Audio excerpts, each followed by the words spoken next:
John Bolton, former Trump advisor, pleads guilty in classified information case.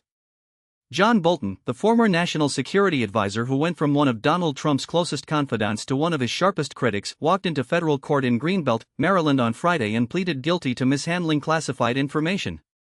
And this is a case that could send him to prison for up to 5 years.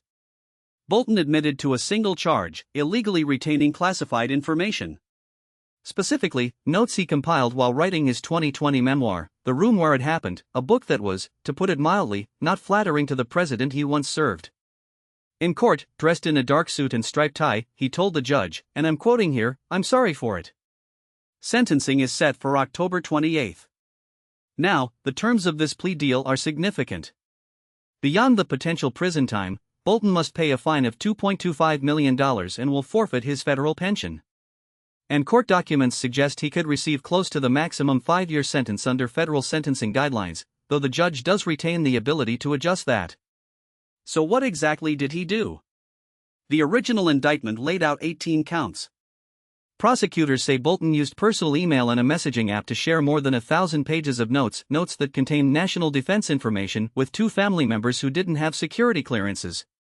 Those family members, according to people familiar with the matter, were his wife and daughter. His notes reportedly included lines like "the intel briefer said," and "while in the Situation Room, I learned," language that, according to prosecutors, showed Bolton knew he was documenting classified material. But here's where this story takes a turn that elevates it beyond a typical mishandling case.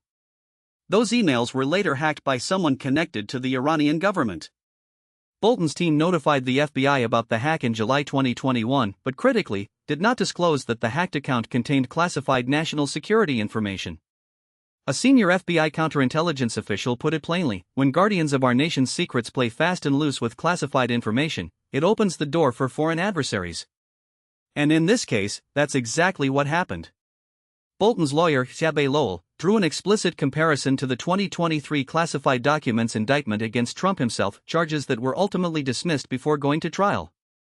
Lowell argued that Bolton took responsibility for a mistake, while Trump, in his words, thumbed his nose at classified information laws, kept actual documents at Mar-a-Lago, and never faced accountability. It's worth noting that this investigation didn't start under the current administration. It began during Trump's first term and gained momentum through the Biden years as evidence accumulated.